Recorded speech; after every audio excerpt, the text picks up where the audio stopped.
Hello everyone, I am Sanwaz Ahmad, Assistant Professor at Axis Institute of Pharmacy, Roma, Kanpur. Today we'll be discuss about the ठीक है overview on hospital and clinical pharmacy. ठीक है, अब सबसे पहले हम जानते हैं कि हॉस्पिटल एंड क्लिनिकल फार्मेसी किस ईयर में है। यह डिप्लोमा इन सेकेंड ईयर के सिलेबस में है। ठीक है, और हमें इसमें स्टडी करना है कि इसकी पूरी सिलेबस क्या है और हमें इस किस लिए पढ़ाते हैं और इसको पढ़ने के बाद हमें क्या क्या बेनिफिट होने वाला है। ओके, फर्स्ट ऑफ ऑल हम चलते हैं, इसका सबसे पहले ऑब्जेक्टिव जानते हैं, इसको पढ़ाया क्यों जा रहा है, इसका मकसद क्या है इसको पढ़ाने का। ठीक है, तो हॉस्पिटल एंड क्लिनिकल सबसे पहला क्या है, hospital and hospital pharmacy organise and setup. हम एक हॉस्पिटल को सेटअप कर सकते हैं और एक हॉस्पिटल फार्मेसी को सेटअप कर सकते हैं और उसको रन करा सकते हैं। यह चीज इसके अंदर सिखाई जाती है। दूसरा है basics of hospital pharmacy services including the purchasement supply chain storage of medicine and medical supply. दूसरा इसके अंदर हमें यह पढ़ाया जाता है कि दवा बेचने का, दवा खरीदने का, दवा को स्टोर करने का, दवा की सप्लाई चेन, मेडिकल डिवाइसेस की सप्लाई चेन क्या होती है। तीसरा इसको इसलिए पढ़ाया जाता है basics of clinical pharmacy including the introduction to compressive and pharmaceuticals care services. जो तीसरा इसका मतलब, इसको पढ़ाने का मतलब है जो फार्मास्यूटिकल्स केयर को बढ़ावा देना। मतलब फार्मास्यूटिकल्स केयर क्या होता है हम ये जान लेते हैं। फार्मास्यूटिकल्स केयर यह कहता है to optimise the drug therapy and to promote the rational use of drug. मतलब हमें ड्रग से इलाज करना थोड़ा सा कम करना है और साथ ही साथ ठीक है हमें रेशनल ड्रग को, जो उसको जरूरत है ऐसे दवा को, उसको बढ़ावा भी देना है। तीसरा है basics interpretation of common laboratory result using in clinical diagnosis toward optimise the drug therapy. ठीक है, तीसरा यह है कि हमें जो भी क्लिनिकल रिपोर्ट है पेशेंट का पहले जांच करना है और उसको पता लगा के यह करना है कि दवा का यूज उसके ऊपर कम से कम कर सके। तो जो दवा उसको रिक्वायरमेंट है, जो रेशनल दवा है, जो उसको चाहिए ही चाहिए, वही दवा हम उसके ऊपर यूज कर सकें। तीसरा इसका objective how to interpret the common laboratory report to understand the needed for optimising the dosages remaining. और इसके बाद से हमें रिपोर्ट देख के यह भी इंटरप्रेट करें, यह भी हम जाने कि कितना डोज इसका रिमेनिंग है, कितना डोज इसको और एडमिनिस्टर करना है। यह भी चीज इसके अंदर पढ़ाया जाता है। ठीक है, और इसके अलावा यह है how to report this suspected ADR.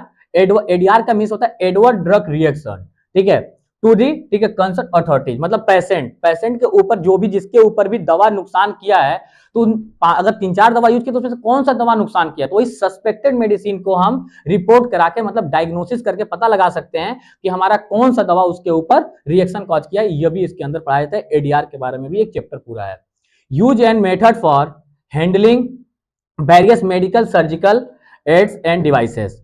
जितने भी मेडिकल और सर्जिकल इक्विपमेंट्स है, इंस्ट्रूमेंट्स हैं, उसका हैंडलिंग कैसे करना है, इसके बारे में भी इसके अंदर पढ़ाया जाता है। देन नेक्स्ट है how to interpret the drug drug interaction in the treatment of common disease. बहुत बार क्या होता है कि हम 2-3 बीमारी का इलाज एक ही साथ लेते रहते हैं, तो दवा जो हमारे बॉडी के ऊपर नुकसान करता है वो कैसे नुकसान करता है और उसका ट्रीट कैसे करें, इसके बारे में भी इसके अंदर पढ़ाई जाती है। इसके बाद से देन नेक्स्ट आते हैं, वह है स्कोप। ठीक है, हॉस्पिटल फार्मेसी का स्कोप होता क्या है। तो सबसे पहले जानते हैं कि हॉस्पिटल फार्मेसी का स्कोप में सबसे पहले हम हॉस्पिटल फार्मासिस्ट में काम कर सकते हैं, रिसर्च एंड डेवलपमेंट्स में काम कर सकते हैं, ड्रग की कंपाउंडिंग में, ड्रग की information, drug utilisation, drug selection and drug evaluation and drug distribution में भी काम कर सकते हैं, पेशेंट केयर में भी काम कर सकते हैं और पब्लिक हेल्थ केयर में भी हमारा रोल होता है। फार्मेसी एजुकेशन एंड ट्रेनिंग देने के लिए और पढ़ाने के लिए भी यह हमारा स्कोप है फार्मेसी करने के बाद। इसके अलावा कस्टम ऑफिसर्स के रूप में हम काम कर सकते हैं, ड्रग थेरेपिटिस्ट के रूप में हम काम कर सकते हैं हॉस्पिटल फार्मेसी पढ़ने के बाद, क्वालिटी कंट्रोल एंड मैनेजर्स के रूप में भी काम कर सकते हैं क्वालिटी को मैनेज करने के लिए। इसके अलावा मेडिकल स्टोर भी हम खोल सकते हैं। देन अगर हम नेक्स्ट आते हैं इसका इंट्रोडक्शन।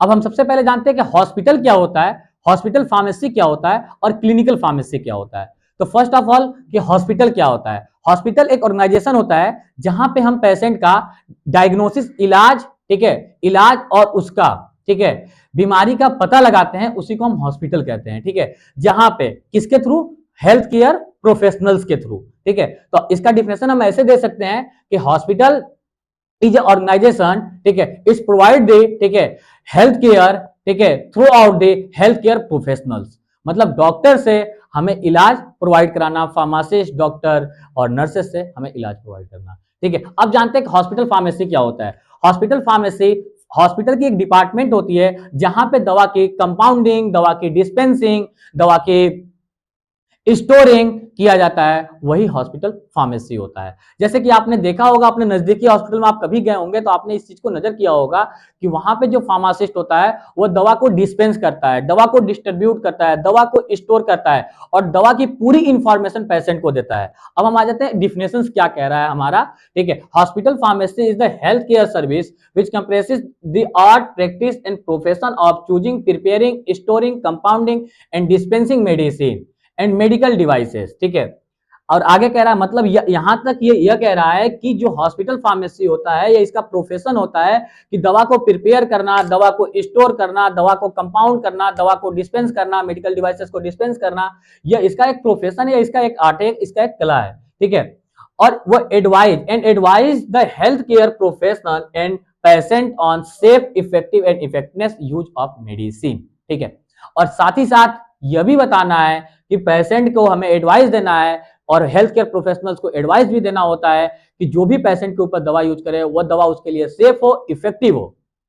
देन अब आते हैं क्लिनिकल फार्मेसी क्या होता है। Clinical pharmacy is the health science discipline in which pharmacists provide the patient care that optimize the medication therapy and promote the health and disease prevention। ये यह बोल रहा है कि जो क्लिनिकल फार्मासिस्ट होता है उसका काम यह होता है वो ऑप्टिमाइज करता है, उसका ऑब्जेक्टिव यह होता है optimise the drug therapy, drug के थेरेपी को कम करता है और हेल्थ को प्रमोट करता है और डिजीज को प्रिवेंट करता है। मतलब वो पेशेंट का इलाज करता है और दवा का भी कम यूज करता है, जो उसके लिए रेशनल ड्रग है वही यूज करके। और उसके बाद से बोल रहा है The practice of clinical pharmacy embraces the philosophy of pharmaceuticals care, blending a caring, ठीक है, orienting with specialization, therapeutic knowledge, experience, judgment to ensure the optimal patient outcome। और साथ ही साथ उसका अपनी नॉलेज, अपनी एक्सपीरियंस, ठीक है, और अपनी जजमेंट से इंश्योर कराता है कि पेशेंट जल्दी से सही हो जाएगा, वो उस बीमारी से अपने आप को जल्दी से रिकवर कर लेगा। अब यहां से स्टार्ट होता है कि हमें क्या क्या पढ़ना है, ठीक है। पहला चैप्टर जैसे हमारा है इंट्रोडक्शन टू हॉस्पिटल फार्मेसी। सबसे पहले डिफिनेशन क्या है हॉस्पिटल फार्मेसी का, जो कि हम लोगों ने पहले डिस्कशन कर लिया, इसको पहले ही डिस्कशन कर लिया। नेशनल और इंटरनेशनल से रिव्यू, ठीक है। इसके अलावा भारत के अंदर फार्मासिस्ट क्या करते हैं, ठीक है, यूके में क्या करते हैं, यूएस में क्या करते हैं, यही है इंटरनेशनल और नेशनल रिव्यू, ठीक है। इसके अलावा ऑर्गेनाइजेशनल स्ट्रक्चर्स पढ़ना है इसके बारे में, हॉस्पिटल के ऑर्गेनाइजेशनल स्ट्रक्चर्स क्या है, ठीक है। इसके अलावा प्रोफेशनल रिस्पांसिबिलिटी, एक फार्मासिस्ट की प्रोफेशनल रिस्पांसिबिलिटी क्या होती है इसके बारे में स्टडी करना है। क्वालिफिकेशन एंड एक्सपीरियंस रिक्वायरमेंट्स, एक फार्मासिस्ट बनने के लिए मिनिमम क्वालिफिकेशंस क्या होनी चाहिए, एक हॉस्पिटल फार्मासिस्ट बनने के लिए मिनिमम एक्सपीरियंस उसका क्या होना चाहिए। इसके अलावा उसका जॉब स्पेसिफिकेशंस क्या होनी चाहिए, वर्कलोड कितना, वर्कलोड रिक्वायरमेंट कितना होना चाहिए, और इंटरप्रोफेशनल रिलेशनशिप एक डॉक्टर से और एक नर्सेस के और एक फार्मासिस्ट के बीच में क्या होनी चाहिए, इसके बारे में भी हम लोग को स्टडी करना है, ठीक है। इसके अलावा हम लोग को पढ़ना है GPP, good pharmacy practice in hospital. Hospital के अंदर जीपीपी के बारे में हम लोग को स्टडी करना है कि गुड फार्मेसी प्रैक्टिस होती क्या है। इसके अलावा हम लोग को स्टडी करना है हॉस्पिटल फार्मेसी स्टैंडर्ड्स, ठीक है, एफआईपी बेस्ड स्टेटमेंट, ठीक है, क्या है इसका हमारा, ठीक है। हॉस्पिटल फार्मेसी स्टेटमेंट्स क्या है, एफआईपी बेस्ड, ठीक है। एफआईपी जो हम लोगों ने पहले सोशल फार्मेसी के अंदर स्टडी किया था। इसके अलावा हमारा है इंट्रोडक्शन टू एनएबीएच एक्रीडेशन, इसका एनएबीएच का फुल फॉर्म होता है national accreditation board for hospitals, ठीक है। एंड हमें रोल ऑफ फार्मासिस्ट, फार्मासिस्ट का रोल क्या होता है एनएबीएच पे, हमको इसके बारे में स्टडी करना है। देन अब हम नेक्स्ट आते हैं, सेकेंड चैप्टर का हमारा नाम है, जो सेकेंड चैप्टर है उसका नाम है difference committee in hospital. Hospital के अंदर डिफरेंस कमेटी होती है, वह कौन कौन सी कमेटी है जिसके बारे में जो हॉस्पिटल को रन कराती है। पहला कमेटी है पीटीसी, जो पूरी ऑर्गेनाइजेशन को रन कराती है, जिसके पीटीसी का फुल फॉर्म होता है फार्मेसी थेरापेटिक कमेटी। उसकी ऑब्जेक्टिव पढ़ना है, उसकी कंपोजिशन पढ़ना है, इसको किस लिए लाया गया, इसका पर्पस क्या था इस पीटीसी को इस हॉस्पिटल के अंदर डालने का, और इसमें कंपोजिशन कौन कौन से मेंबर्स होते हैं, डॉक्टर की डिजिग्नेशन क्या होती है, फार्मासिस्ट की क्या होती है, नर्सेस क्या होते हैं, अदर मेडिकल स्टाफ इसमें किस डिजिग्नेशन पे होते हैं, और इसका मेन फंक्शंस क्या होता है, जैसे कि मैंने पहले आपसे ही बता दिया कि हॉस्पिटल को ऑर्गेनाइज कराता है। इसके अलावा हॉस्पिटल फार्मेसी का भी डेफिनेशन पढ़ना है, procedure and developments and use of hospital pharmacy में इसका क्या यूज है इसके बारे में हम लोग को स्टडी करना है। नेक्स्ट है आईसीसी इन्फेक्शन कंट्रोल कमेटी के बारे में पढ़ना है, जो कि हम लोग पढ़ते हैं एचआईसीसी के नाम से, infection control company infection control committee, जो कि हॉस्पिटल इन्फेक्शन कंट्रोल कमेटी के नाम से हम लोग को हॉस्पिटल के अंदर पढ़ना है, जिसमें एक फार्मासिस्ट का रोल क्या होता है, prevention of anti microbial resistance को डेवलप करने में एक फार्मासिस्ट का रोल क्या होता है, इसके बारे में हम लोग को स्टडी करना है, आईसीसी पूरी कमेटी पढ़नी है। इसके अलावा हम लोग को जो पढ़ना है वो चैप्टर 3 आएगा, supply chain and inventory control. ठीक है, तो सप्लाई चेन इन्वेंट्री कंट्रोल, तो इसमें हम लोग को ये स्टडी करना है कि ड्रग की सप्लाई मतलब इंडस्ट्री से मार्केटिंग तक, मतलब कंज्यूमर तक, एक तरह से पेशेंट तक कैसे आता है, उसकी पूरी प्रोसीजर क्या है, पूरी सप्लाई चेन क्या है, इसके बारे में करना है। तो सबसे पहले इसमें हम लोग को जो पढ़ना है, preparation of drug list, drug list बनाना है किस किस बेस पे। पहला बेस होगा हाई रिस्क ड्रग, ठीक है, emergency drug, schedule H drug, NDPS drug, ठीक है, रिजर्व एंटीबायोटिक। सेकेंड जो हम लोग को पढ़ना है, procedure for drug presentment, drug खरीदने की क्या तरीका होता है, क्या चीजें होती हैं, इसके बारे में हम लोग को पढ़ना है। ठीक है, वह है ड्रग सिलेक्शन। सबसे पहले ड्रग सिलेक्शन के बारे में हम लोग पढ़ना है, ड्रग को कैसे सेलेक्ट करते हैं, ठीक है, शॉर्ट टर्म क्या होता है, लॉन्ग टर्म क्या होता है, and tender and e tender procedure क्या होता है, ठीक है, इसके बारे में हम लोग को पढ़ना है। इसके अलावा हम लोग पढ़ना है इन्वेंट्री कंट्रोल टेक्निक, खरीदने बेचने की तरीका क्या होती है, इकोनॉमिक ऑर्डर क्वालिटी के बारे में हम लोग को स्टडी करना है, रिकॉर्ड क्वालिटी लेवल्स को करना है, और इन्वेंट्री टर्नओवर के बारे में भी हम लोग को स्टडी करना है।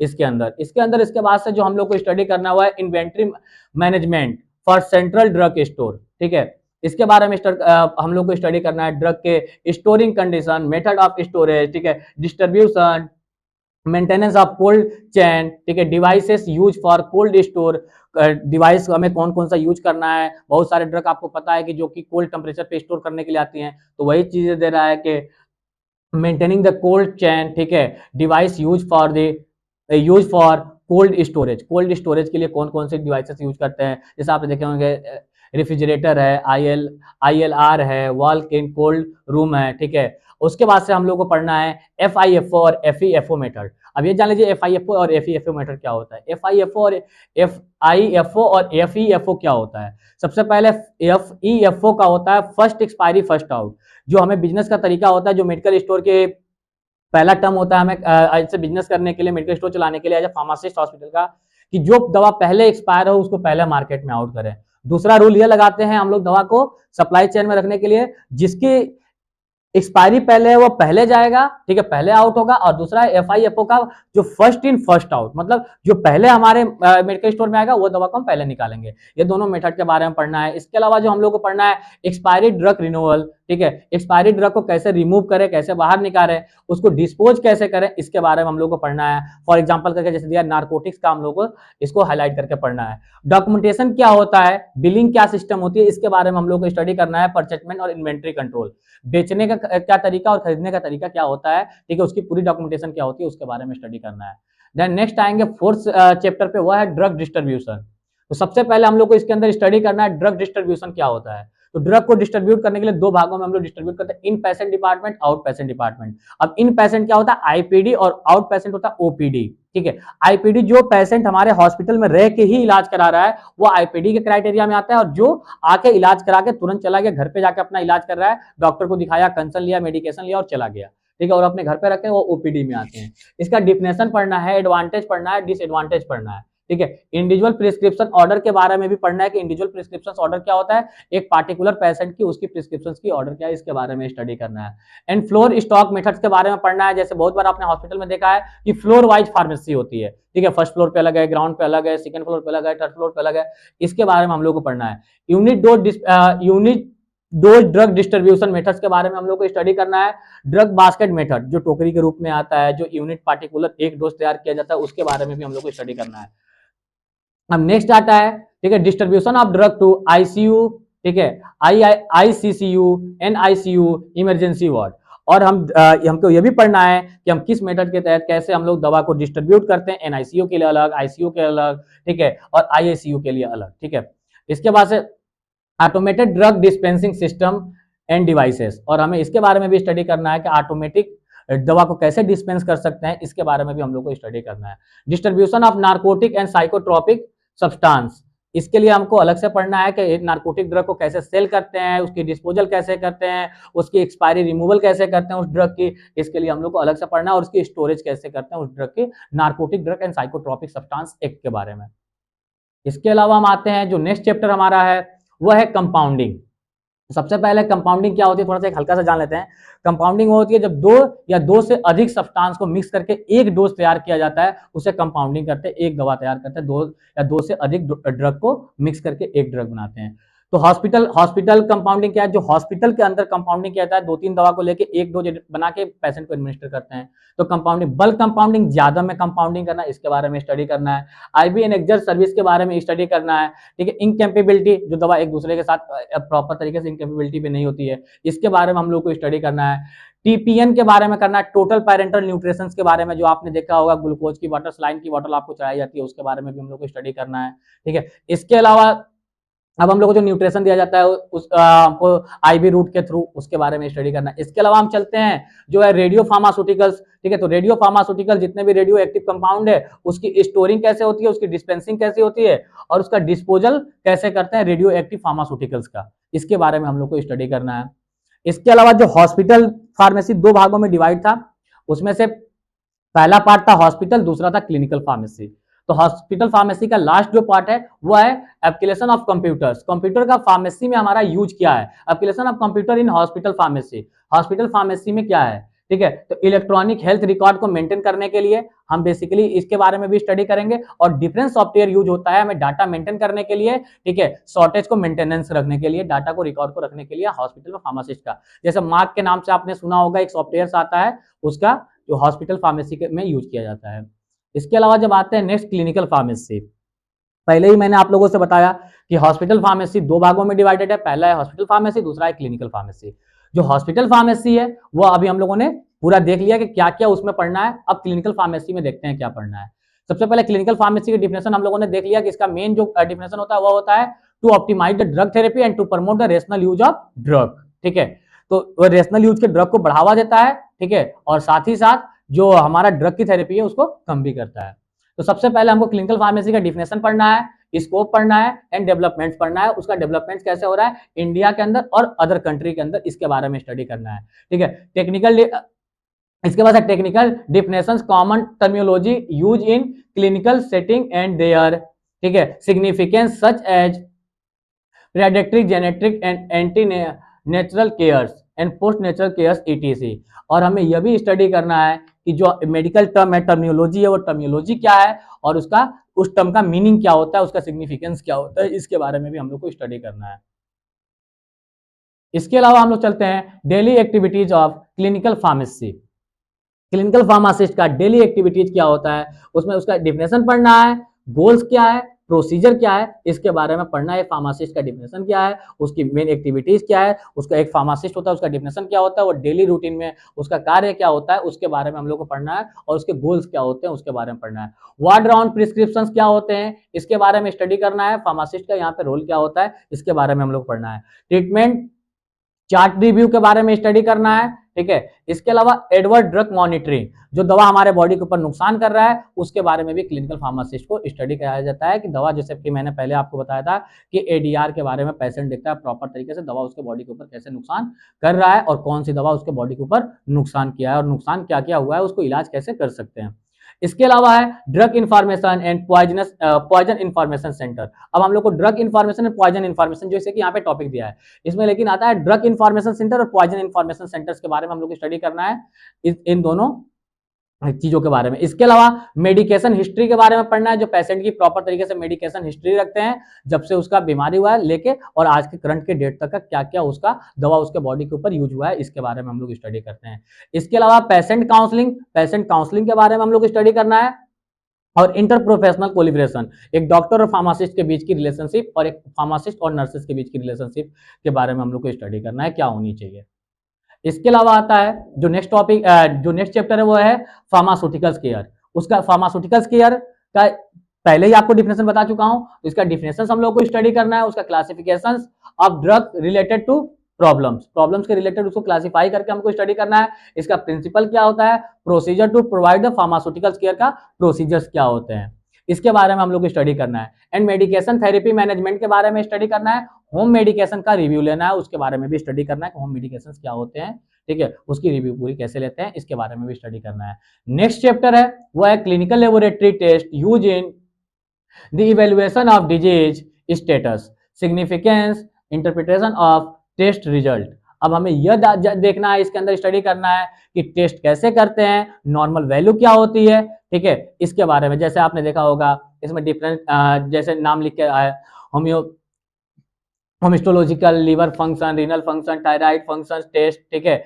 Test association with cardial disorder के लिए अलग है, ठीक है। फ्लूइड एंड इलेक्ट्रोलाइट बैलेंस के बारे में अलग हम लोग को टेस्ट के बारे में पढ़ना है, कौन कौन से टेस्ट करते हैं और नॉर्मल वैल्यू क्या होनी चाहिए इलेक्ट्रोलाइट्स की, ठीक है, फ्लूइड्स की, ठीक है, लिवर्स की, ठीक है। इसके अलावा पल्मोनरी फंक्शन टेस्ट के, ठीक है, पीएफए के बारे में भी हम लोग को स्टडी करना है, इसमें कौन कौन से टेस्ट होते हैं और उसकी नॉर्मल रेंज क्या होती है, इसके बारे में हम लोग को स्टडी करना होता है। नेक्स्ट आते हैं पॉइजनिंग पे। पॉइजन के बारे में पढ़ना है, जैसे कि अभी हम लोगों ने ऊपर ही पढ़ा पॉइजन इन्फॉर्मेशन सेंटर क्या होता है। इसी तरीके से पॉइजन के बारे में पढ़ना है कि पॉइजन क्या होता है, उसका डिफिनेशन पढ़ना है, टाइप कितने टाइप के पॉइजन होते हैं, क्लिनिकल सिग्निफिकेंस क्या होता है और इसका एंटीडोट क्या होता है, हर एक पॉइजन का एंटीडोट क्या होता है, इसके बारे में भी हम लोग को स्टडी करना है इसके अंदर। Drug and poison information centres के बारे में स्टडी करना है एंड देयर उसकी सर्विसेज क्या होती है, तो उसकी डिफिनेशंस पढ़ना है, रिक्वायरमेंट पढ़ना है, इन्फॉर्मेशन रिसोर्स कहाँ से इन्फॉर्मेशन ली जाती है, कैसे इन्फॉर्मेशन दी जाती है पेशेंट को, उसके बारे में हम लोग को पढ़ना है, विथ एग्जांपल्स के साथ हम लोग को पढ़ना है, इसका एडवांटेज क्या है, इसका डिसएडवांटेज क्या है, drug information centre, poison information centre का बेनिफिट क्या है और उसका नुकसान क्या है, उसके बारे में भी हम लोग को पढ़ना है। नेक्स्ट जो हमारा आएगा वो है फार्माकोविजिलेंस। फार्माकोविजिलेंस में बेसिकली स्टडी करते हैं ड्रग के एडीआर के बारे में। ADR means Edward drug reaction के बारे में स्टडी करते हैं, तो हमें फार्माकोविजिलेंस का डिफिनेशन पढ़ना है, उसकी एम पढ़नी है, उसकी ऑब्जेक्टिव पढ़नी है, ठीक है। और on the view of pharmacovigilance का ऑन व्यू क्या है, उसके बारे में भी हम लोग को स्टडी करना है। अब आता है उसका टॉपिक नेक्स्ट है, इसका है मेडिकेशन एरर। दवा देते समय एक फार्मासिस्ट से क्या गलती होती है, पेशेंट को दवा एडमिनिस्टर के समय क्या गलतियां होती हैं, डॉक्टर को प्रिस्क्रिप्शन लिखते समय गलती क्या क्या हो सकती है मेडिकेशन एरर में, हमको इसके बारे में इसके अंदर मेडिकेशन एरर के अंदर स्टडी करने होते हैं। जैसे इसका डिफिनेशन पढ़ना है, टाइप पढ़ना है, ठीक है, कॉन्सिक्वेंस पढ़ना है, स्ट्रेटजी पढ़ना है to minimise the medication error, कि मेडिकेशन एरर को हम कैसे खत्म करें, इसकी स्ट्रेटजी क्या क्या है हमारे पास। एलएएसए ड्रग के बारे में हम लोग को स्टडी करना है, ठीक है। तो इसी तरीके से हम लोगों को ये चैप्टर मेडिकेशंस एरर का हमको कवर करना है। इसके अलावा आता है ड्रग इंटरेक्शंस के बारे में हम लोग को लास्ट जो स्टडी करना है वह है ड्रग इंटरेक्शन, जो ड्रग फूड के साथ कैसे इंटर कर सकता है और ड्रग ड्रग इंटरेक्शन क्या होता है, इसके बारे में स्टडी करना है, उसका डिफिनेशन पढ़ना है, टाइप पढ़ना है, क्लिनिकल सिग्निफिकेंस पढ़ना है, ठीक है। अब ड्रग इंटरेक्शन का क्लिनिकल सिग्निफिकेंस क्या है, इसके बारे में स्टडी करना है। अब जो हमारे सिलेबस का जो मेन पार्ट, उसके बाद से थ्योरेटिकल पार्ट था, अब आता है प्रैक्टिकल पार्ट। प्रैक्टिकल पार्ट के बाद हमारा एक फील्ड विजिट का पार्ट। ये हॉस्पिटल के अंदर डाला है कि फील्ड विजिट भी करना है आपको, तो जो फील्ड विजिट करना है वह है प्राइवेट या किसी भी गवर्नमेंट हॉस्पिटल में आपको फील्ड विजिट करना है जाके, कि वहां पे देखना है, सभी डिपार्टमेंट को देखना है कि वहां पे फार्मासिस्ट का वर्क क्या होता है उसके बारे में, ठीक है। देन नेक्स्ट आता है कि जब पूरी पढ़ने का हॉस्पिटल फार्मेसी पढ़ने के बाद हम लोगों का जो मेन है, अब हम क्या क्या कर सकते हैं। Explain about the basic concept of hospital pharmacy administration. हम एक हॉस्पिटल फार्मेसी को कैसे एडमिनिस्ट्रेट कर सकते हैं, इसके बारे में हम लोगों को अब नॉलेज हो जाएगा जब हम पूरी सिलेबस पढ़ लिए, तो कि कैसे हम एक हॉस्पिटल फार्मेसी खोल सकते हैं, कैसे एक मेडिकल स्टोर खोल सकते हैं। Manage the supply chain and distribution of medication with the hospital setting, ठीक है। और हमें इसके बारे में भी कि सप्लाई चेन होती क्या है, कैसे मेडिसिन को हमें अपने मेडिकल स्टोर पे बुलाना मंगाना है और कैसे उसको सेल करना है, इसके बारे में भी हम लोग, और कैसे शॉर्टेज को मेंटेन रखना है, इसके बारे में भी हम लोग को प्रॉपर तरीके से आइडिया हो जाएगा इसको पढ़ने के बाद, ठीक है। Assist the other health care provider in monitoring the drug therapy and, ठीक है, address the drug related problem. और हमें यह भी चीजें मॉनिटर करना है कि ड्रग की थेरेपी के बारे में, कि कैसे ड्रग की थेरेपी होता है, कैसे दवा नुकसान करता है, इसके बारे में भी हमको मालूम पहले ही चल गया। और हमें इससे क्या, ड्रग से देने से क्या क्या प्रॉब्लम हो सकता है पेशेंट को, हम इसके बारे में भी जान जाएंगे। यह भी हमें इसको पढ़ने के बाद फायदा होने वाला है, बेनिफिट होने वाला है। इसके अलावा है interpret the common lab investigation report to for optimising the drug therapy.